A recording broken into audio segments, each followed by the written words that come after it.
السلام عليكم ورحمة الله وبركاته. لما خيرت وحنا channelkan Axmed Arquni ku soo dhawaada muuqaal cusub. Dagaalo badan ayaa adduunka soo maray oo midba midka kale ka daran yahay, balse ka muslim ahaan qaarkood ayaa in khuseeya oo dib badan ayay nagu reebeen. Haddii aan tusaale u soo qaadano dagaalkii koowaad ee adduunka, muslimiintu waxba kama qusayn, balse haddana waa ay galeen. Dagaalkii koowaad ee adduunka waxa uu dhex maray Britain iyo Germany. Muslimiintu xilligaas waxay ku jireen xilli jahli, waxay taamaysan haysan tiknoolajiyadii ama hubkii ay reer Yurub haysteen.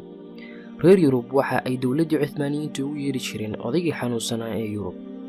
haddaba dagaalkii koowaad kadib reer Yurub waxa ay qorsheeyeen sidii ay iskaga horkeeni lahaayeen intii hartay ee Cuthmaaniyiintu xukumi jireen dhulkii muslimiinta. maxaa yeelay xilligaas reer Yurub waxay gacmaha ku hayeen waqooyiga Afrika oo dhan.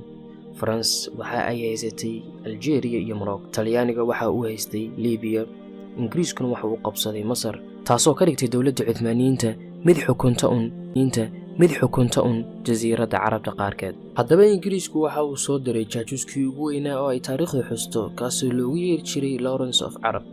Lawrence of Arab waxa uu iska dhigay mid ku caawinaya Carabta inay ka go'aan boqortooyadii Cuthmaaniyiinta. su'aalihii Carabta lagu gelgelay ayaa waxaa ka mid ahayd sidee u ogolaateen Turkida oon Carab ahayn inay idin xukumaan, idinka oo Nabi Maxamed sallallahu calayhi wasallam idinka dhashay, sidoo kalena qur-aanka kusoo dejiyay Carabiga. taas ayaa gaarsiisay in dagaal ka dhex kaco Carabta iyo Turkidii.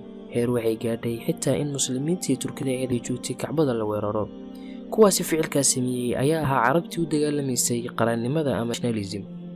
taas ayaa keentay dagaalka ka dhex taagan Turkida iyo Carabta maantay, ilaa kuwa saalixinta ma ahane, maxaa yeelay kuwaasi Islaamka ayaa waa wax la isku garto. haddaba arrintaas ayaa sidoo kale bedeshay qaar ka mid ah Turkidii, kuwaasoo la yimid fikradooyin kala duwan. dadkaasi waxaa ka mid ahaa Mustafa Kemal Atatürk, kaasoo ahaa mid aaminsan fikradda nationalism ama qarannimo. Mustafa Kemal Atatürk waxa uu afgami kula wareegay dawladda Cuthmaaniyiinta, waxa uuna aasay dawladda xilligan loo yaqaan Turkiga. Mustafa Kemal Atatürk ayaa waxa uu amray inaan qur-aanka lagu akhrin karin af Carabi, balse lagu akhriyo af Turkish, sidoo kalena aan lagu aadaami karin laguna tujin karin af Carabi, balse labadaba la samayn karo iyagoo ah af Turkish. qur-aankii waxaa la dhigay madxafka si loo fiirsado, badankana dadku ma aysan akhrin karin. haddaba kala tagii Turkida iyo Carabta waxa uu u sahlay Ingiriiska inay qabsadaan Falastiin iyagoo kaga soo duulaya xaggaas iyo Masar. ra'iisul wasaarihii Ingiriiska xilligaasi waxa uu u sheegay taliyihiisii uu joogay Masar inuu hadiyadda Christmaska uga dhigo qabsashada Qudus. waxaan filayaa inaad fahantay damiinkii loo dhigay muslimiinta. intaa ku kulmi doona mowduucan lamida waxaa idinkaga tegay. Assalaamu calaykum waraxmatullaahi